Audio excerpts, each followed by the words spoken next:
ஜெயஸ்ரீ மாத்திரை நமக ஜெயகுருத ஜெயகுரு பிரசாதம். நமஸ்காரம்.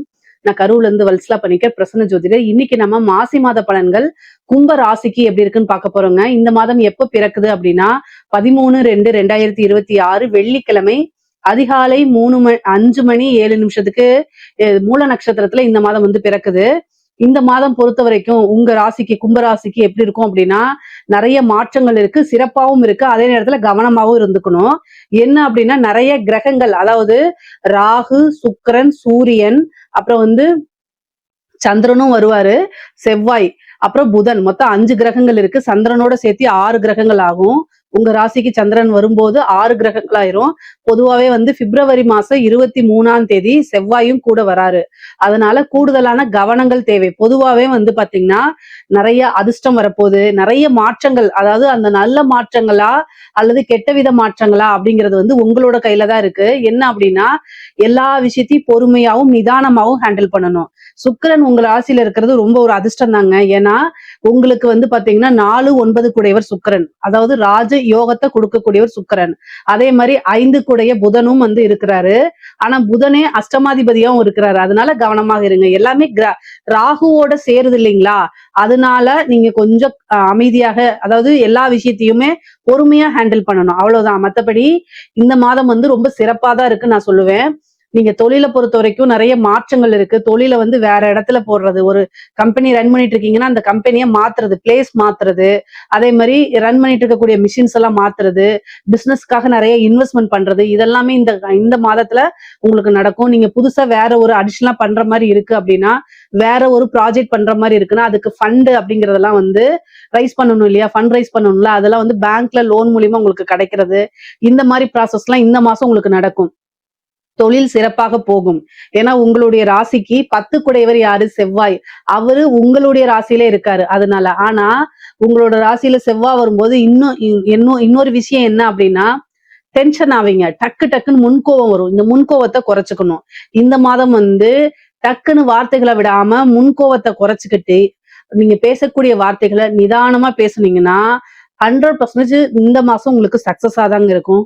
நிறைய விஷயங்கள் உங்களுக்கு ஃபேவரா இல்லாம இருக்குது இல்லையா, சாதகமே இல்லை அப்படின்னா கூட உங்களுடைய பேச்சு திறமைகள்னால அதை அப்படியே மாத்தி கொண்டு வந்துடலாம். அந்த அளவுக்கு பர்ஃபெக்டாவும் சக்சஸ்ஃபுல்லாவும் தான் உங்களுக்கு இருக்கு. அதே மாதிரி உத்தியோகத்துல இருக்க உங்களுக்கு ப்ரொமோஷன் அப்படிங்கிறது இந்த மாதம் திடீர்னு வரலாம். ஆனா அஷ்டமாதிபதி அதே மாதிரி வந்து பாத்தீங்கன்னா இந்த இது செவ்வாய் இதெல்லாம் இருக்கனால, ராகுலாம் இருக்கனால கொஞ்சம் டிலே ஆகிதான் உங்களுக்கு கிடைக்கும். அதனால எதிர்பார்க்காம உழைங்க. அந்த உழைப்புக்கேற்ற பலன் உறுதியாக இருக்கு. அதாவது சேலரி இன்கிரிமெண்ட் அப்படிங்கிறது வரும். திடீர்னு ஒரு அதிர்ஷ்டம் இருக்கு. ஆனா அஷ்டமாதிபதி தடை பண்ணி உங்களை கஷ்டப்படுத்தி அதை கொடுப்பாரு. அதனால ரொம்ப கவனமாக இருக்கணும். நீங்க பேசக்கூடிய இடத்துல, அதாவது நீங்க வேலை பார்க்கக்கூடிய இடத்துல ஒரு ஸ்டாஃபை பத்தி இன்னொரு ஸ்டாஃப் கிட்ட பேசுறது, இல்ல கம்யூனிகேஷன் பண்றது, வாட்ஸ்அப்ல இது சாட் பண்ணி பேசிக்கிறது, இதெல்லாம் என்னன்னா ஸ்கிரீன் ரெக்கார்ட் எடுத்து அதை அப்படியே அனுப்பிச்சுடுவாங்க. நீங்க பேசுறதா ரெக்கார்ட் பண்ணி அனுப்பிச்சுட்டுருவாங்க. அதனால உங்க ப்ரொமோஷனோ அல்லது இன்கிரிமெண்ட்டோ கட் ஆகிறதுக்கு வாய்ப்பு இருக்கு. அதனால நீங்க உண்டு, உங்களோட ஒர்க் உண்டுன்னு போங்க. அதே மாதிரி நல்லது, இந்த விஷயம் நல்லதுக்கு தானே நான் சொல்றேன் அப்படிங்கிற ஒரு செயல் கூட வேண்டாம். ஏன்னா நீங்க நல்ல விஷயம்னு ஒண்ணு செய்ய போய் அது உங்களுக்கு அப்படியே ஆப்போசிட்டா முடிஞ்சிரும். அதனால நீங்க உண்டு, உங்களோட ஒர்க் உண்டுன்னு இருந்துட்டீங்கனாலே மேக்சிமம் வந்து பிரச்சனைகள் வரவே வராது. ஆனா நீங்க இவ்வளவு நாள் கஷ்டப்பட்ட விஷயங்கள், அதே மாதிரி என்ன பிரச்சனைகள் இருந்தாலும் சரி, இந்த மாசம் அதுக்கு ஒரு நிவர்த்தி உண்டு. ஏன்னா உங்களுடைய ராசியில 7 கூடைய சூரியன் உங்களுடைய ராசியில இருக்காரு. அப்போ எவ்வளவு கஷ்டங்களா இருந்தாலும் சரி, எவ்வளவு பிரச்சனைகளாக இருந்தாலும் சரி, அந்த பிரச்சனைக்கெல்லாம் இந்த மாசம் ஒரு விடிவு காலம் இருக்கு, ஒரு நிவர்த்தி இருக்கு. நிவர்த்தி ஸ்தானாதிபதி உங்க ராசிக்கு வர்றதுனால கட்டாயம் அது வந்து என்ன வேணா இருக்கலாம். வந்து நீங்க கடன் ரீதியா பிரச்சனைகள் இருக்கலாம், அல்லது ஹெல்த் ரீதியா பிரச்சனை இருக்கலாம், வேற மனக்கசப்புகளா இருக்கலாம். இந்த மாதிரி எந்த பிரச்சனையா இருந்தாலும் அதுல இருந்து நிவர்த்தி ஆகிறதுக்கு உண்டான வாய்ப்புகள் 100% அருமையாக இருக்கு. அதே மாதிரி உங்களுக்கு குடும்பத்துல இது வரைக்கும் கருத்து வேறுபாடுகள் இருந்திருக்கும். அந்த கருத்து வேறுபாடுகள்லாம் மாறி ஒரு நல்ல இணக்கமான சூழ்நிலை, அவங்க உங்களுக்கு சப்போர்ட் பண்றது, ஆதரவுகள் கொடுக்கறது, இதெல்லாம் இந்த மாசம் உங்களுக்கு நடக்கும். அதே மாதிரி அலைச்சல்கள் இருக்கும். 3 கூடைய அவரும் 10 கூடையவரும் உங்களுடைய ராசிக்கு வர்றதுனால தொழில் ரீதியாவோ அல்லது உத்தியோக ரீதியாவோ நிறைய அலைச்சல்களை மேற்கொள்ற மாதிரி இருக்கும். சில பேருக்கு வந்து வெளிநாடு செல்லக்கூடிய ஆப்பர்ச்சுனிட்டிஸ் வரும். கட்டாயம் யூஸ் பண்ணிக்கோங்க. படிப்புக்காக கூட சில பேர் வெளிநாடு போறதுக்கு உண்டான அமைப்புகள்லாம் இருக்கு. நீங்க மெயினா வந்து பாத்தீங்கன்னா ஒவ்வொரு விஷயமும் உங்களுக்கு இது வந்து ஃபேவரா, இதனால என்னன்னு யோசிச்சோ அல்லது யோசிக்க கூடிய சூழ்நிலையில உங்க மைண்ட் இல்லை அப்படின்னா உங்களுக்குன்னு ஒரு வெல்விஷரை வச்சுட்டு நீங்க கலந்து ஆலோசிச்சுட்டு இந்த விஷயத்த நம்ம செய்யறதுனால என்ன நமக்கு வந்து நன்மைகள் கிடைக்க போகுது, என்ன வந்து விளைவுகள், தீமையான விளைவுகள் வரப்போகுது அப்படிங்கிறத யோசிச்சு செயல்படணுங்க. ஏன்னா கிரகங்கள் வந்து நிறைய கிரக சேர்க்கையா இருக்குது. இதோடைய விளைவுகள் வந்து இப்ப நீங்க ஒரு முடிவு எடுக்கிறீங்கன்னா அதோட விளைவு இன்னும் 6 மாசம் கழிச்சுதான் அந்த ரிசல்ட் உங்களுக்கு தெரியும். அப்போ வந்து என்னன்னா நீங்க ஒவ்வொரு விஷயத்தையும் யோசிச்சு செய்யணும். இந்த மாசம் வந்து டக்கு டக்குன்னு ஒரு விஷயத்த செய்யாதீங்க, நிதானத்தை இழக்காதீங்க அப்படிங்கறத என்னுடைய ஹோல் ப்ரெடிஷன்மே. என்ன அப்படின்னா இப்ப நீங்க ஒரு விஷயத்த எடுத்துட்டு போயிடுவீங்க, செஞ்சுட்டு போயிருவீங்க. ஆனா அதுக்கப்புறம் 6 மாசம் கழிச்சு நன்மையோ தீமையோ ரெண்டுமே அது அது அது ரீதியா உங்களுக்கு வந்துரும். அதனால ஒரு முடிவு எடுக்கும் போதே ஆரம்பத்திலேயே அதை யோசிச்சுட்டீங்கன்னா பிரச்சனையே கிடையாது. அதனால எல்லா விஷயங்களும் யோசிச்சு செய்யுங்க. அதே மாதிரி உறவுகள், பிரிந்த உறவுகள்லாம் தேடி வர்றதுக்கு உண்டானது. அதே மாதிரி திடீர்னு மேரேஜ், நிறைய பேருக்கு கும்பராசிக்கு இந்த மாதம் வந்து கல்யாணம் பண்றது, அதாவது திருமணத்துல வந்து எந்த தடைகள் இருந்தாலும் சரி, எந்த தோஷங்கள் இருந்தாலும் சரி, அதெல்லாம் நிவர்த்தியாகி திருமணம் அப்படிங்கிறது நடைபெறதுக்கு வாய்ப்புகள் இருக்கு. திருமண காரியங்கள் கைகூட வாய்ப்புகள் இருக்கு. ஒரு சிலருக்கெல்லாம் ஏன்னா உங்களுடைய ராசிக்கு 5 குடையவர், அவரும் 7 குடைய சூரியனும் சேர்ந்திருக்கு. அதாவது புதன் சூரியன், 5 குடைய புதனும் 7 குடைய சூரியனும் சேர்ந்திருக்கனால ஒரு சிலருக்கு காதல் ரீதியான பிரச்சனைகள்லாம் இருந்திருந்தா அதெல்லாமே பிரச்சனைகள்லாம் நிவர்த்தி ஆகி ஒன்னா சேர்ந்துருவீங்க. சில பேருக்கு வந்து லவ் மேரேஜ் ஆகிறதுக்கு உண்டானது, பெற்றோர்களுடைய ஆசீர்வாதங்களோட கூடிய திருமணம் ஆகிறதுக்கு உண்டான அமைப்புகள் இருக்கு. கும்ப ராசியில இருக்கக்கூடிய பெண்களுக்கு நீங்க என்ன விஷயங்கள் நினைக்கிறீங்களோ அது எல்லாமே சக்சஸ் பண்ண முடியும். மன உளைச்சல்கள் கொஞ்சம் இருக்கும். சின்ன சின்ன விஷயங்களுக்கெல்லாம் மன உளைச்சல் ஆகாம, அந்த மன உளைச்சல் நீங்க ஆகுறது மட்டும் இல்லாம உங்களோட குடும்பத்துல இருக்கக்கூடியவங்களுக்கும் ஆக்கிக்காம அமைதியா நீங்க போகணும். ஏன்னா நீங்க மனசு கஷ்டப்பட்டுங்கன்னா, ஒரு ஆண் கஷ்டப்பட்டா அது அவரோடயே முடியும்.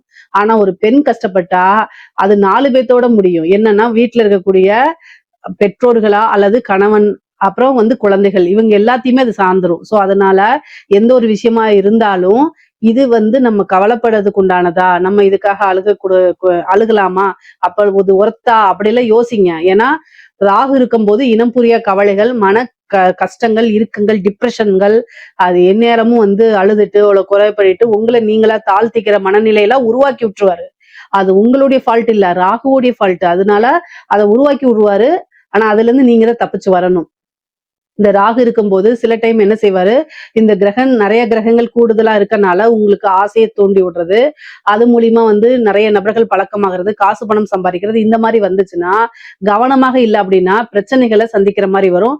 கூடுதல் கவனம் தேவை. அறிமுகம் இல்லாத நபர்கள் கிட்ட பேசுறது, சோசியல் மீடியால வந்து ஆக்டிவா இருங்க. நீங்க வந்து ஒரு இன்ஃபுளுசரா இருக்கீங்கன்னா ஆக்டிவா இருக்கலாம், அதுல தவறு கிடையாது. ஆனா அறிமுகம் இல்லாத நபர்கள்ட்ட சேட் பண்றது, டிஎம்ல போய் பேசுறது, இந்த மாதிரி விஷயங்களை தவிர்க்கிறது நல்லது. இல்ல அப்படின்னா பிரச்சனைகளா வரும். அதே மாதிரி வெளியில போகும்போது உத்தியோக ரீதியாவோ தொழில் ரீதியாவோ வெளியில போகும்போது திருமணம் ஆனவங்களா இருந்தா பேரண்ட்ஸ், கணவர் கிட்ட சொல்லுங்க. இல்ல அப்படின்னா திருமணம் ஆகல அப்படின்னா பேரண்ட்ஸ் கிட்ட சொல்லிட்டு போங்க. கம்யூனிகேஷன் அப்படிங்கிறது இந்த மாதத்துல ரொம்ப ரொம்ப முக்கியமானது. ஏன்னா உங்களுக்கு ஏதாவது பிரச்சனைகள் வரத்துக்கு வாய்ப்புகள் இருக்கனால கவனமாக இருங்க. மத்தபடி ஆடை ஆபரண சேர்க்கை இருக்கு, புதுசா இடம் வாங்குறதுக்கு உண்டான அமைப்பு இருக்கு. கும்பராசிக்கு இந்த மாதம் ஒரு சொத்து சேர்க்கை அப்படிங்கிறது இருக்கு, ஒரு சுப விரயம் இருக்கு. அதனால ஒரு விரயம் அப்படிங்கிறது வந்து பாத்தீங்கன்னா சுபமா மாத்திக்கிறது நல்லது. லாபஸ்தானத்தை குரு பாக்குறாரு, உங்க ராசியும் பாக்குறாரு. நல்ல காசு பணம் சம்பாதிக்கக்கூடிய மாசம்தான். வராத பணம் எல்லாம் வரதுக்கு உண்டானது. அதே மாதிரி நீங்க எதிர்பார்த்த விஷயங்கள் உங்களுக்கு கிடைக்கிறது, ஆசை அபிலாசைகள் நிறைவேறது, பிடித்த நபர்கள் தானாக தேடி வர்றது, அவங்களோட நல்ல ரிலேஷன்ஷிப் பாண்டிங் ஆகிறது. இந்த மாதிரி நீங்க எதிர்பார்த்த விஷயங்கள்லாம் இந்த மாசம் நடக்க போகுது. படிக்கக்கூடிய குழந்தைங்களுக்கு படிப்புல நல்ல ஆர்வம் இருக்கும், நல்ல மார்க் எடுத்து பாஸ் ஆகிறதுக்கு உண்டான அமைப்புகள் இருக்கு, நல்ல ரிசல்ட் வரும், நினைச்ச கோர்ஸ் சேர முடியும். அதே மாதிரி வந்து காலேஜ் படிக்கிறவங்களுக்கு எல்லாம் நல்ல பிளேஸ்மெண்ட் ஆகிறதுக்கு உண்டான அமைப்பு இருக்கு, நிறைய ஆப்பர்ச்சுனிட்டிஸ். அதே மாதிரி வந்து நீங்க நினைச்ச கம்பெனில நினைச்ச சேலரியோட உங்களுக்கு வந்து வேலை கிடைக்கிறதுக்கு உண்டான அமைப்புகள்லாம் இருக்கு. நீங்க அதுக்கு உண்டான எஃபர்ட்ஸும் போட்டுருங்க. கும்பராசிக்காரங்களுக்கு இயற்கையா ஒரு பிரபஞ்ச சக்தி இருக்கு. சோ அதனால நீங்க என்ன மனசுல ஆழமா நினைக்கிறீங்களோ நல்ல விஷயங்கள் அது கட்டாயம் உங்களுக்கு நடக்கும். அதுக்கு உண்டான முயற்சிகளும் போட்டுட்டு பாசிட்டிவா திங்க் பண்ணும்போது 100% அந்த நெகட்டிவ் எல்லாமே பாசிட்டிவா மாறி உங்களுக்கு நன்மையாக சேருங்க. அதே மாதிரி தாய் வழி உறவுகள் சம்பந்தப்பட்ட விஷயங்கள்ல கொஞ்சம் மனக்கசப்புகள் ஏற்படும். அதே மாதிரி அம்மாவுக்கு, அதாவது உங்களுடைய தாயாருக்கு தேக ஆரோக்கியத்துல பிரச்சனைகள் வரும். சோ அதனால அதுல கவனமாக இருங்க. அவங்களுக்கு சிறு சிறு மருத்துவ செலவுகள், மருத்துவ கண்டங்கள் இருக்கு. பொதுவாவே வந்து பாத்தீங்கன்னா, இந்த கலைத்துறை சம்பந்தப்பட்டவங்களுக்கு, இந்த கும்பராசியில இருக்கக்கூடிய கலைத்துறை சம்பந்தப்பட்டவங்களுக்கு எப்படி இருக்கு அப்படின்னா, மிகப்பெரிய பிரம்மாண்ட வளர்ச்சிகள் இருக்கு. எதிர்பார்த்திருக்கவே மாட்டீங்க. நிறைய மாற்றங்கள் இருக்கு. நெகட்டிவோ, பாசிட்டிவோ. ஆனா உங்களுக்கு வாய்ப்புகள் நல்லா வரும். நீங்க மிகப்பெரிய பிரபலியம் ஆயிருவீங்க. விருதுகள் கிடைக்கிறது, வெளிநாடுகளுக்கு செல்றது, நிறைய வாய்ப்புகள் வந்து அது மூலியமா நீங்க சொத்து சேர்க்கை இதெல்லாம் உங்களுக்கு உண்டுங்க. அரசாங்க அதிகாரிகளுக்கு இந்த மாசத்துல வந்து ரொம்ப ரொம்ப கவனமாக இருக்கணும். உங்களுக்கு கிரக சேர்க்கை, அதான் உங்களை டென்ஷன் படுத்துறதுக்குன்னே நிறைய பேர் வருவாங்க. நல்ல கிரக சேர்க்கை அப்படின்னு நான் சொல்ல மாட்டேன். அரசாங்க அதிகாரிகளை பொறுத்த வரைக்கும் இது நல்ல கிரக சேர்க்கைன்னு சொல்ல மாட்டேன். சோ அதனால என்னன்னா, லஞ்ச லாவணியங்களை ஈடுபடும் போது கவனமாக இருக்கணும். பொதுவாவே ஒரு ப்ராஜெக்ட் அல்லது வந்து ஒரு ஃபைல் சைன் பண்றீங்க அப்படின்னா, அதுல என்ன பின்விளை வரும் அப்படின்னு, இதனால உங்களுடைய வேலைக்கே பாதிப்புகள் வரலாம். அதனால கவனமாக இருங்க. இப்ப நீங்க செய்யக்கூடியது 6 மாசம் கழிச்சு பின்விளைவை ஏற்படுத்தும். சோ இன்னைக்கு உயர் அதிகாரிகள் சொல்லிட்டாங்க அப்படின்னு சொல்லிட்டு ஒரு விஷயத்த செய்யும்போது, நாளைக்கு வேலையே இழக்க போறது என்னமோ அது நீங்க தான். சோ அதனால இத நம்ம செஞ்சோம்னா நம்ம வேலைக்கு பாதிப்பு இருக்கா அப்படிங்கிறத பார்த்துட்டு செய்யுங்க. இல்ல அப்படின்னா பிரச்சனைகளை நீங்க சந்திக்கிற மாதிரி வரும். கவனம், கவனம், கவனம். அரசியல்வாதிகளுக்கு எப்படி இருக்கு? அரசியல்வாதிகளை பொறுத்த வரைக்கும் ரொம்ப ரொம்ப கவனமா இருக்கணும். டைம் நல்லா இல்ல, 7:30 சனி முடியல, வாக்குச்சனி கோப்பை குலைக்கும். குரு ஒருத்தர் தான் உங்களுக்கு நல்ல முறையில இருக்காரு. மீதி எந்த கிரகங்களுமே பெரிய லெவல்ல சப்போர்ட் பண்ணல. மக்கள்கிட்ட போனாலும் பிரச்சனைகள் வரும். அவங்க கேள்வி கேட்பாங்க. மீடியாவும் உங்களை வந்து ஒரு இதா மாத்தி வில்லன் மாதிரி போர்ட்ரேட் பண்ணுவாங்க. சோசியல் மீடியாலயும் உங்களுடைய மீம்ஸ் எல்லாம் வந்துரும். இதெல்லாம் வந்து மன உளைச்சலை கொடுக்கும். அதனால அரசியல்வாதிகளுக்கு தேவை மக்களுடைய ஆதரவு, மீடியால ஒரு நல்ல ஃப்ரேம் இதெல்லாம் இருந்தாதான் இந்த காலகட்டத்துக்கு நீங்க ஜெயிக்க முடியும். அப்போ வந்து என்னன்னா, நல்ல பரிகாரங்கள் பண்ணிக்கோங்க. அந்த கிரக சூழ்நிலைகளை பெருசா பாதிக்காத மாதிரி பரிகாரங்கள் பண்ணிக்கோங்க. அதான் ரொம்ப ரொம்ப நல்லது. கோவில் பரிகாரங்கள் பண்ணுங்க. யாகங்கள், வேள்விகள், பூஜைகள்லாம் உங்களால என்ன முடியுதோ பண்ணிக்கோங்க. உங்களுடைய அஸ்ட்ராலஜர்ட்ட கேட்டு அதை பண்ணிக்கிட்டீங்க அப்படின்னா, தலைக்கு வர பிரச்சனை தலைப்பாயோட போகும். அதனால தேர்தல் அப்படின்னு வரப்போது வெற்றி வாய்ப்பு உங்களுக்கு இருக்கா இல்லையாங்கிறத பேசும். சரிங்களா? ஏதாவது பூஜை பரிகாரங்கள் தேவைப்பட்டுச்சுன்னா என்னை கான்டாக்ட் பண்ணுங்க. நான் கட்டாயம் செஞ்சு கொடுக்குறேன். பொதுவாவே வந்து பாத்தீங்கன்னா, இந்த கும்ப ராசிக்கு நல்ல அமைப்புகள் இருக்கு. இதுல ஏதாவது சந்தேகங்கள் இருக்கு அப்படின்னா கமெண்ட்ஸ்ல கேளுங்க. கட்டாயம் நான் ஆன்சர் பண்றேன். நம்மளுடைய சேனலை லைக் பண்ணுங்க, ஷேர் பண்ணுங்க, சப்ஸ்கிரைப் பண்ணுங்க. நன்றி, வணக்கம்.